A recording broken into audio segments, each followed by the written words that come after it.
오늘 함께 나누실 하나님 말씀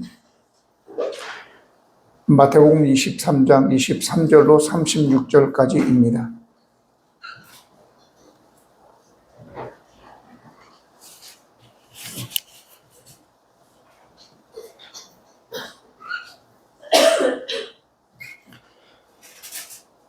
화 있을진저 외식하는 서기관들과 바리새인들이여, 너희가 박하와 회향과 근처의 11조는 들으되 율법에 더 중한 바 정의와 긍휼과 믿음을 버렸도다. 그러나 이것도 행하고 저것도 버리지 말아야 할지니라.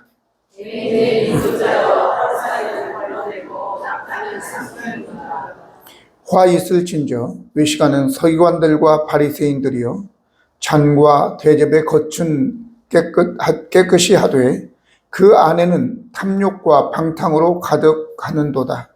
바리새인이여, 너는 먼저 안을 깨끗이 하라. 이리하면 겉도 깨끗하리라.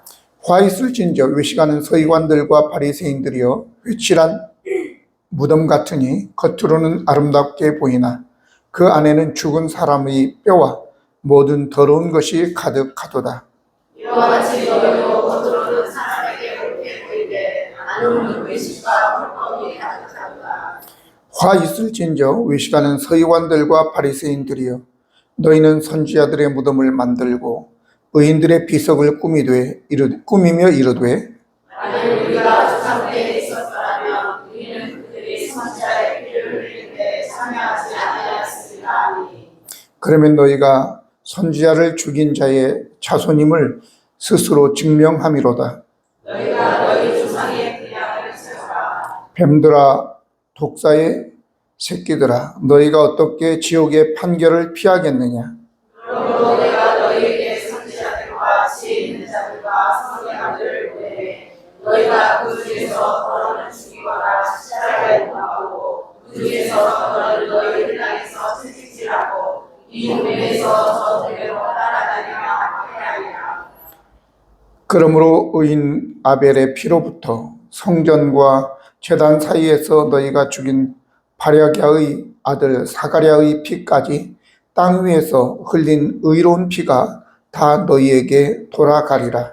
내가 진실로 너희에게 이르노니 이것이 다 이 세대에 돌아가리라. 아멘. 오늘 이 말씀은 어린 아이들에게 하기에는 좀 무거운 말씀이죠.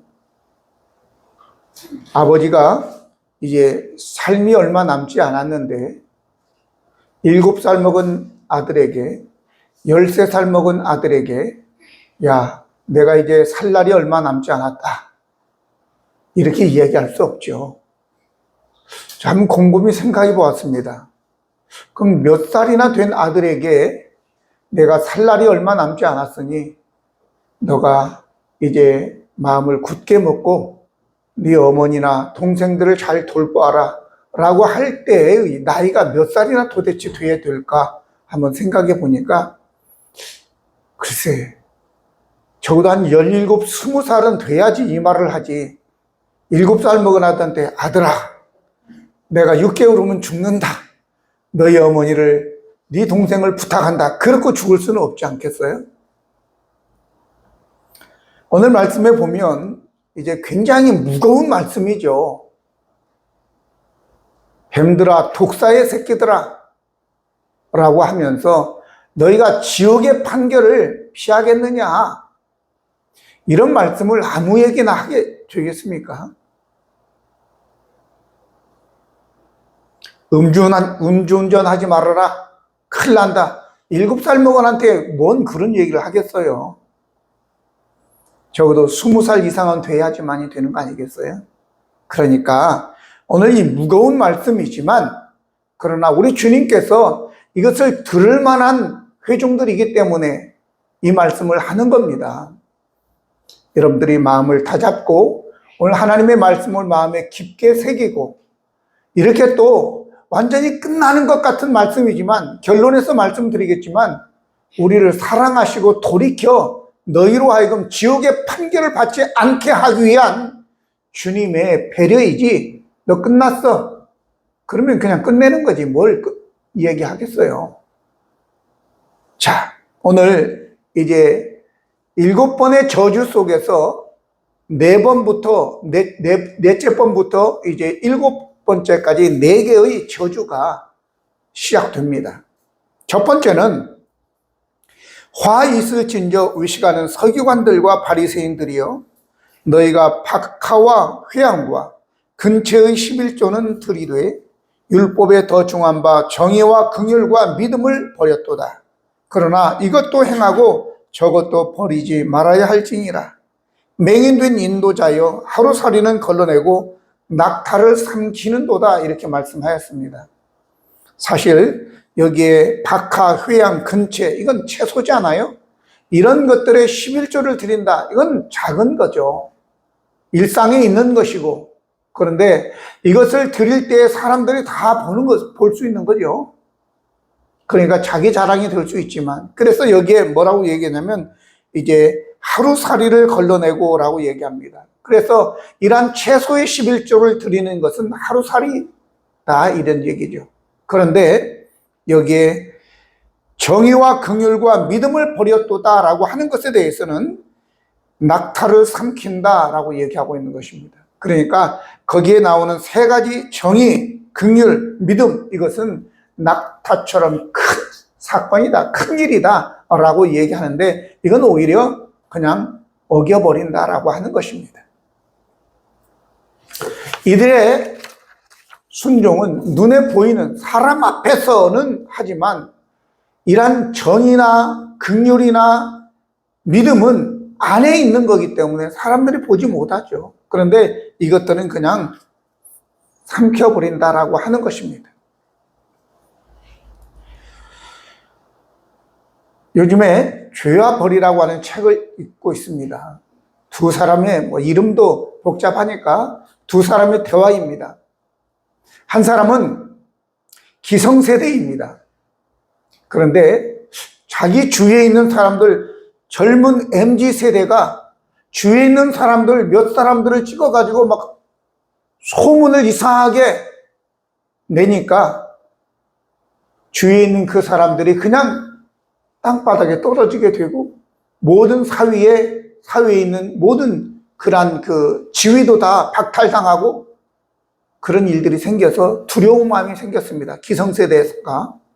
그래서 자기의 같은 셋집에 사는 젊은이가 있는데 그 젊은이에게 좀 친하게 지내봐서 그런 일이 생기지 않도록 미리 정보도 얻고 이러려고 이제 그 사람들이 쓰는 말도 좀 요즘에는 축어를 많이 쓰잖아요.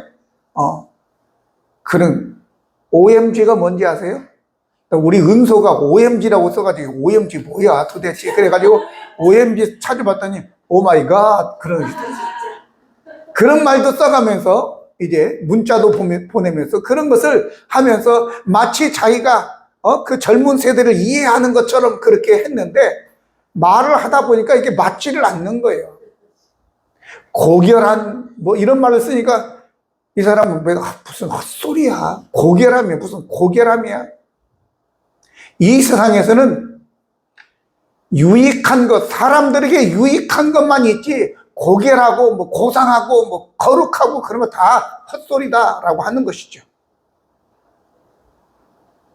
이게 바로 러시아가 공산주의가 시작되면서 코민테른이라고 하는 이 조합이죠. 하나의 단체인데 거기다가 순수한 사람들을 끌어들여서 부르주아를 끌어내리고, 그리고 플로레타리아라고 하는 그런 서민층, 노동자 계급, 이런 사람들을 끌어들이기 위한 이상한 술법을 마르크스 레닌주의의 시작이 되면서 이 책의 배경이 그리 되는 거거든요.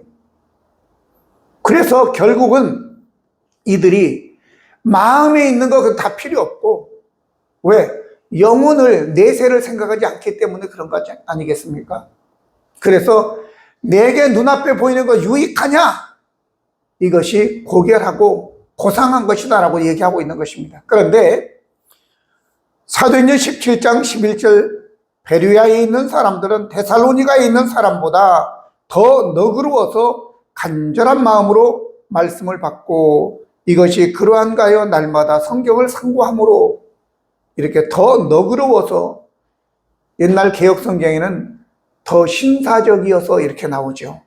신사적이고 더 너그럽고 그런 거 필요 없다는 거예요. 내 눈앞에 물질적으로 유익이 되면 된다 이런 얘기죠. 그런데 이 너그럽다라고 하는 것은 고귀한 혈통이다, 마음이 고상하다 라고 하는 것입니다. 내적인 거죠. 오늘 저와 여러분, 그런데 사람들 앞에서 나 자신을 드러내기 위해서 어떤 야채, 채소의 11조를 드리는 거, 이건 자기의 면이사지만 정의와 긍휼과 그리고 이러한 사람들과의 하나님과의 믿음, 하나님에 대한 믿음과 사람과의 신의를 지키는 것은 드러나지 않잖아요. 그러니까 그런 것들은 그냥 묵살하는 것입니다. 오늘날도 이런 문제들이 얼마나 많은지 몰라요. 그런데 이것은 뭐냐? 이것은 하루살이라 이렇게 얘기죠. 한번 오늘날로 한번 따져서 생각해 본다면, 교회에서 직분자를 세울 때 음주나 흡연의 문제, 이거는 안 되죠. 장로를 세울 수 없죠. 이렇게 생각합니다. 그런데 어떤 사회적인 높은 신분에 있는 사람들이 뇌물을 받고 부정을 행한다, 이거는 그냥 눈 감고 넘어갈 수 있다 그 말이죠. 그런데 흡연을 하고 음주를 하는 것은 자기 자신에게 해롭게 하는 거잖아요. 그런데 부정을 행하고 뇌물을 받고 하는 것은 이 사회를 망치게 하는 것입니다.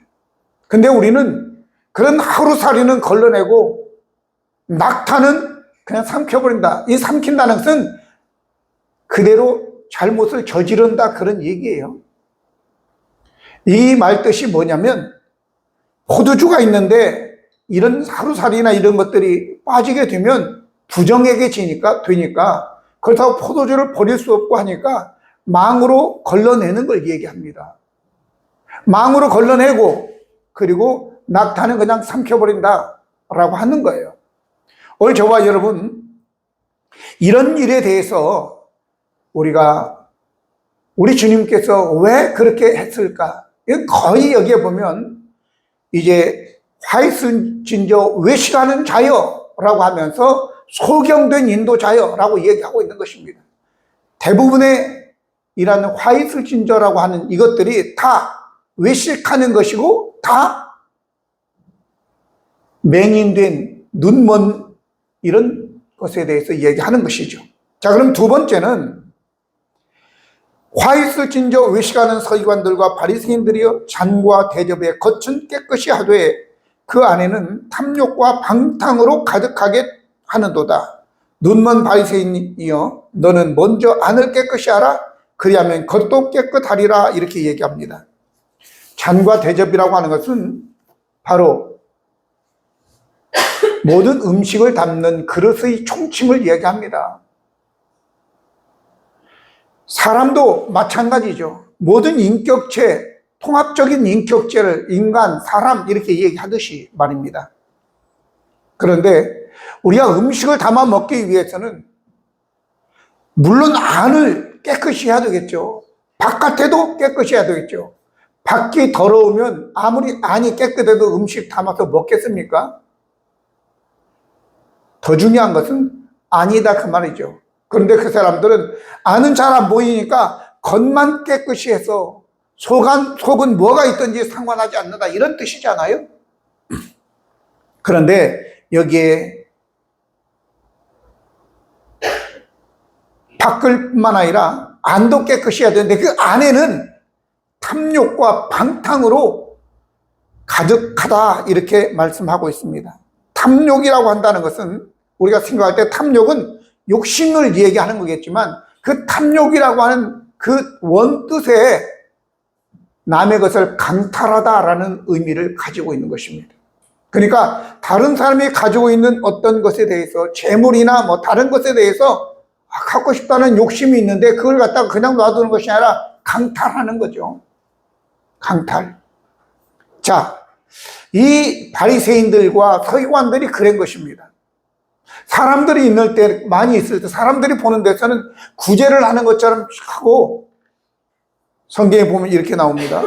마가복음 12장 40절에는 그들은 과부의 가산을 삼키며 외식으로 길게 기도하는 자니 이렇게 나옵니다. 사람들이 안 보는 저 뒤에서는 과부들의 가산도, 그러니까 가난한 사람들의 그 조금 남아있는 것까지 뺏어간다, 그런 얘기죠.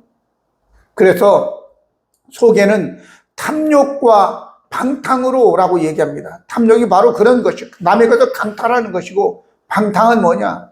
방탕은 말 그대로 무절제한 것입니다. 시간이나 돈에 대해서, 자기의 몸에 대해서 무절제해서 그냥 원하는 대로 살아가는 거예요. 우리가 누가복음 15장에 보면 탕자가 나오잖아요. 그가 허랑방탕하여 이렇게 나오죠.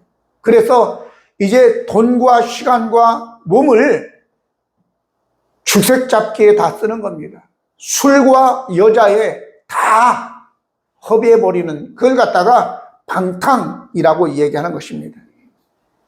감각적인, 쾌락적인 그런 삶을 살아가게 되는 것입니다. 오늘 저와 여러분, 우리도 마찬가지로 겉은 아닌 척, 착한 척, 믿음 좋은 척 하면서 우리 속에 그러한 것들로 가득 차서는 안 될 것입니다. 세 번째는 회칠한 무덤 같기 때문에 화 있다라고 얘기한 것입니다. 화 있을진저 외식하는 서기관들과 바리새인들이여, 회칠한 무덤 같으니 겉으로는 아름답게 보이나 그 안에는 죽은 사람의 뼈와 모든 더러운 것이 가득하도다. 이와 같이 너희도 겉으로는 사람에게 옳게 보이되 안으로는 외식과 불법이 가득하다라고 얘기합니다. 회칠한 무덤. 본래 이 회칠한 무덤은 우리나라 사람들이 이해하기는 조금, 회칠한 무덤이 어떻게 회를 칠하지? 우리나라는 무덤이 이렇게 잔디를 덮어서 됐기 때문에 회칠을 안 하죠. 근데 외국에는 시멘트로 만들어 가지고, 저기 필리핀에 가면 마닐라에 중국인 묘지가 있습니다. 거기는 너무 화려하게 잘 해놓은 데도 있어요. 심지어는 대리석으로 꾸며놓고, 그리고 에어컨까지 설치해 놓은 데가 있습니다. 그리고 무덤 묘지 지기가 있어요. 그 사람들, 가난한 사람들이 묘지를 지키면서 이제 돈 받고 그런 사람들이 있어요. 옛날에 우리 산지기하고는 다른 차원이에요. 그런데 그런 것 말고 유대인들은 이제 묘를 써놓고 그걸 갖다가 시멘트로 딱 이렇게 해놓는데, 실제적으로 이것은 이제 유월절 같은 때 잘못 가다가 묘지를 밟았다, 그렇게 되면 부정해져서 유월절 행사에 참여할 수 없게 되는 것입니다. 그래서 사람들이 유월절이 오기 전에 회반죽을 해가지고 묘지 그 페인트를 칠해서, 시멘트로 된 것을 칠해서 하얗게, 그래서 잘 눈에 띄도록 그렇게 만들어주는 것이 회칠한 무덤인 것입니다. 그런데 무덤을 회칠해서 하얗게 그렇게 만들었다고 해서 그 속에 있는 시체들이, 냄새들이, 뼈들이 깨끗해지냐 그 말이죠. 정결하게 되냐 그 말이죠. 그 속에는 그 더러운 썩어가는 사체와 그리고 뼈들이 있다라고 하는 것이요. 오늘 예수님께서 이 점을 지적하는 것입니다. 사람들이 이렇게 얘기합니다. 전쟁통에 망하지 않는 장사가 두 가지 있다고 하네요. 잘 들으시고 여러분들 그렇게 하시기 바랍니다. 전쟁이 일어나면 두 가지를 해야 돼요. 하나는 먹는 장사, 하나는 화장품 장사라고 하는 것이에요. 먹는 거 우리는 그건 어쩔 수 없는 거죠. 화장품 장사, 그 와중에 전쟁통에도 자기를 가꾸려고 하는 그 화장을 하는 것은 계속 된다라고 하는 것이죠. 외모죠.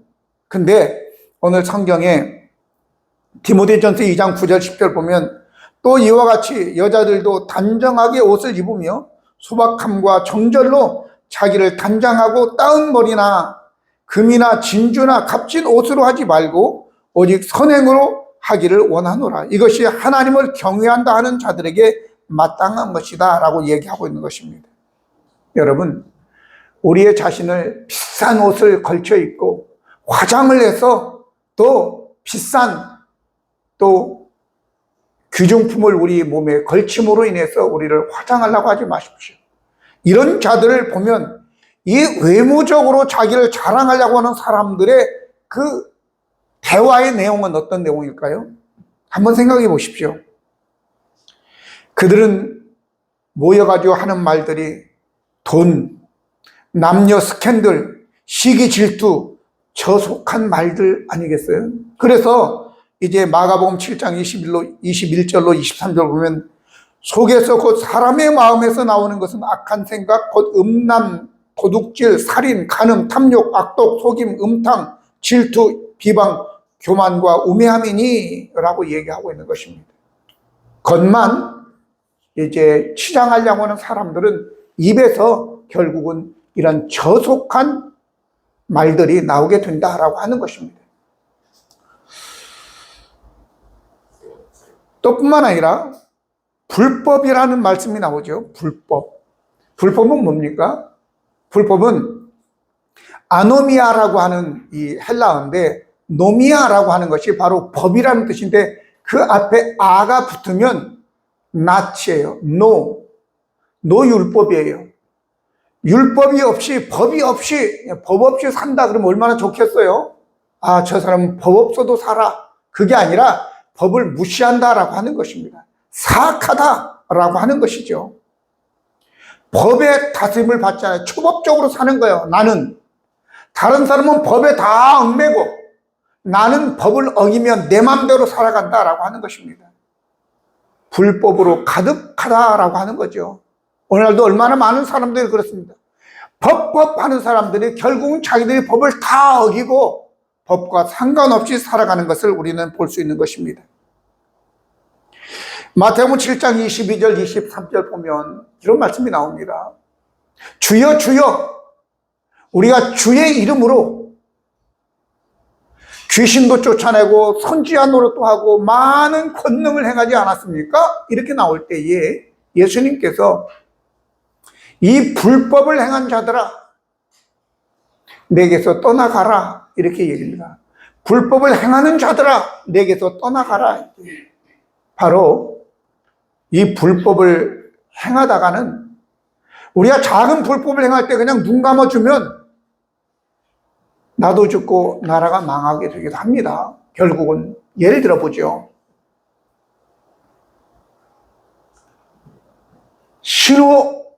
신호등을 어기고 갔어요. 그러면 뭐 얼마를 물으면 되죠. 20% DC해 주면 36,000원인가 얼마인가 내면 됩니다. 34,000원인가. 버스 전용도로 가면 5만 원이더라고요. 그건 깎아주는 것도 없어요. 그냥 5만 원 딱 나와요. 그런데 그 정도는 그냥 괜찮아요. 사고 안 났으니까. 근데 나중에 그렇게 불법을 행하다가 음주운전까지 가게 되면 어떻게 되겠어요? 자기뿐만 아니라 많은 사람들을 파멸로 몰아가게 되는 거 아니겠어요? 회사에서 은행에 근무하는 사람이 동료가 10만 원을 훔치는 것을 보고 10만 원 정도야. 그러면서 그 사람 또 형편도 아니까 그냥 눈 감아 주었어요. 나중에 농협은행이 다 파산이 됐다라고까지 되는 거예요. 은행 직원들 뿐만 아니라 마찬가지겠지만 이 사람들은 처음에는 10만 원이지만 나중에는 200만 원에다가 나중에는 수십억, 수백억까지 손을 댔더라고요. 결국은 작은 것에 소리하다 보니까 이런 불법이 결국은 회사를 파산에 이르게 하기도 한다라고 하는 것입니다. 저와 여러분, 작은 것 우리가 걸러내고 낙타는 집어삼키는 그런 우리가 되어서는 안 될 것이고 또 뿐만 아니라 여기에 나온 대로 우리의 마음속에 방탕과 불법이 가득해서는 안 될 것입니다. 자, 이제 네 번째 마지막으로 화 있을진저 외식하는 서기관들과 바리새인들이여 너희는 선지자들의 무덤을 만들고 의인의 비석을 꾸미며 이르되 만일 우리가 조상 때에 있었더라면 우리는 그들이 선지자의 피를 흘리는데 참여하지 아니하였으리라 하니 라고 얘기합니다. 우리가 쉽게 빠질 수 있는 유혹이죠. 제가 여러분에게 지금 물어보면 여러분들 다 아니다 이렇게 얘기할 겁니다. 만약에 여러분들이 지금 에덴 동산에 혼자 있어서 하와의 역할이 되었다면 여러분들 뱀이 여러분들 갖다가 야 영란아 저거 봐라 얼마나 맛있게 생겼냐 따먹으라 그러면 김영란이 또 뭐라고 하겠어요? 왜 웃어? 사탄아 물러가라 이렇게 하겠죠, 그죠? 예.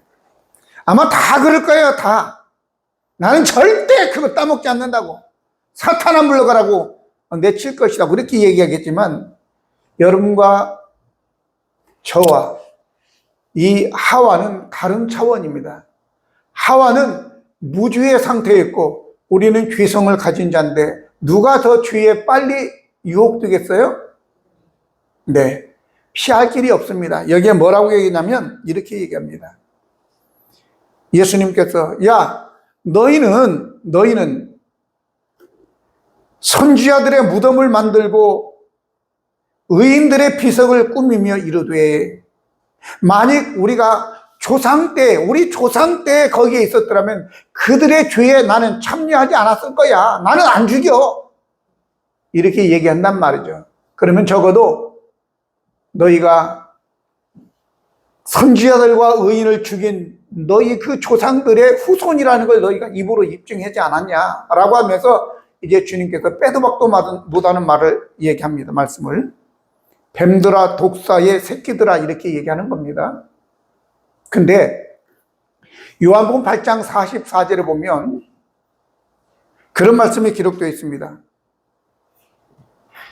요한복음 8장 44절에 너희는 너희 아비 마귀에게서 났으니 너희 아비의 욕심대로 너희도 행하고자 하느니라. 그는 처음부터 살인한 자고 진리가 그 속에 없으므로 진리에 서지 못하고 거짓말 말할 때에 제 것으로 말하나니 이는 그가 거짓말자이고 거짓의 아비가 되었다라고 얘기합니다. 주님께서 뱀들아 독사의 새끼들아 이렇게 얘기했다면 뱀과 독사의 새끼들이 착하겠죠, 그죠? 본성이 얼마나 착하겠어요. 뱀과 독사는 물수밖에 없는 거예요. 피할 길이 없다 그 말이죠. 우리 주님께서 다 아시고 말씀하시는 것입니다. 그래서 이들은 그때 당시에 내가 우리 선조들과 함께 있었으면 나는 선지자들을 안 죽이고 의인들도 안 죽였다 이렇게 얘기하는 것은 다 거짓이다 라고 하는 거죠. 지금 무슨 말씀이냐면 앞으로도 너희는 계속해서 선지자들을 의인들을 죽일 것이다. 세례요한도 죽이잖아요. 결론은 나도 죽일 것이다 라는 말이 여기에 내포되어 있는 것입니다. 나도 너희가 죽일 거야 라고 얘기하는 것입니다. 자, 그러면 저와 여러분은 뱀이고 독사들이라는 거예요. 피할 길이 없어요. 그럼 이쯤에서 우리는 어떤 자세를 취해야 될까? 여기에 지옥의 형벌을, 지옥의 판결을 너희가 피할 수 없다라고 얘기하고 있다는 것이죠. 제가 처음 시작을 할 때 무거운 말을 7살 먹은 애한테 13살 먹은 애한테 하는 게 아니죠.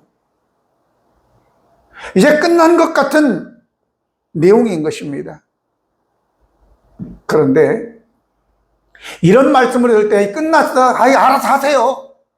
이런 자세를 가지지 않기 위해서 화가 복이 되게 하려면 이 탄을 하는 겁니다.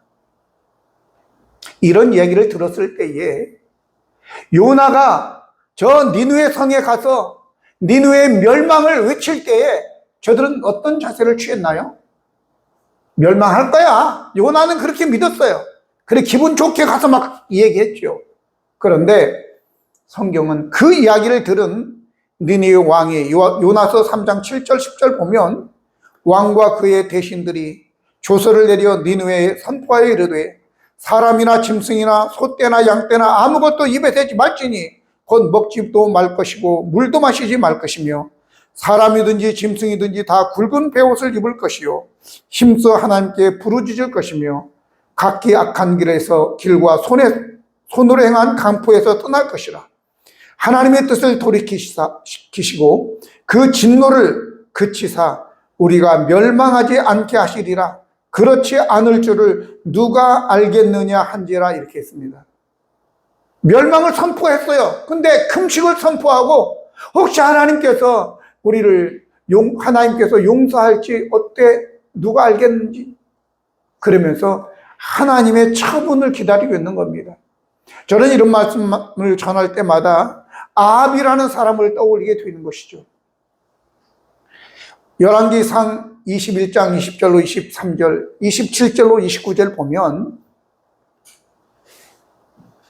아합이 나봇의 포도원을 갖고 싶어서 밥도 못 먹고 끙끙거릴 때 그 악한 아내 이세벨이 나봇을 거짓 증인들을 몇 명 세우고 나봇을 죽이고 난 다음에 왕에게 선물로 줬어요. 가서 취하라고. 너무 좋았어요. 그런데 이것을 하나님께서 아시고 엘리야 선지자를 보내서 니들 다 뒤졌어. 그렇게 이제 얘기합니다. 네 후손들, 남자고 후손들은 다 뒤진다. 그리고 네 아내 이세벨은 개들이 그 시체를 먹을 것이야. 너무 충격을 받았어요. 그 얘기를 듣고 이제 27절 29절입니다. 아합이 이 모든 말씀을 들을 때에 그의 옷을 찢고 굵은 배로 몸을 동이고 금식하고 굵은 배에 누우며 또 풀이 죽어 다니더라. 이렇게 얘기하고 있습니다. 저 같으면 그렇게 했어도 그냥 죽여버리죠. 너 뒤졌어? 그러면 아이고 죽었구나. 근데 이 이야기를 들은 아합이 바로 엎드리는 것입니다. 옷을 찢고 굵은 배로 몸을 통이고 금식하고 굵은 배에 누우며 풀이 죽어 다니더라. 이것을 본 하나님께서 여호와의 말씀이 디셉 사람 엘리야에게 임하여 이르시되 아합이 내 앞에서 겸비함을 네가 보느냐? 그가 내 앞에서 겸비함으로 내가 재앙을 저의 시대에는 내리지 아니하고 그의 아들의 시대에야 그의 집에 재앙을 내리려 하셨더라. 이렇게 나옵니다. 얼마나 귀한 복음입니까? 너 뒤졌어. 그래도 하나님, 그리고 뭐 어떻게 하시든지 말든지 일단 엎드리고 죄에 눕고 금식하며 하나님의 처분을 기다리는 것이. 하나님은 예수님께서 이 말씀하시는 것은 그들을 살려주려고 하는 것이지 너희들 다 죽었다. 너 지옥이야. 이렇게 말씀하시는 것이 아니라는 거죠. 오늘 저와 여러분과 저가 어떤 범죄를 저질렀더라도 복음은 바로 예수님께서 우리에게 회개하라고 돌이키라고 하시는 말씀이기 때문에 오늘 하나님 앞에서 그렇게 겸손하게 돌이키는 저와 여러분 되어서 새 생명을 얻는 복된 모두가 되기를 예수님의 이름으로 축복합니다. 기도하시겠습니다. 거룩하시고 은혜로우신 하나님 우리 아버지, 바리새인과 서기관들 하나님께서 저들을 지도자로 세웠지만 오히려 그 직위를 가지고 사람들에게 존경을 끌어내고 그리고 저들의 가산을 삼키고 그런 악한 자들이었지만 우리 주님께서 이렇게 심하게 책망하시는 것은 돌이키게 하기 위함이었음을 우리는 압니다. 저희들도 아버지 하나님이여 어떤 잘못을 어떤 큰 죄를 졌다 하더라도 주님의 그 책망에 돌이킬 수 있는 믿음을 허락하셔서 하나님의 처분의 모든 것을 맡기고 겸손하게 엎드릴 줄 아는 저희가 되게 하여 주시옵소서. 예수 그리스도의 이름으로 기도드립니다. 아멘.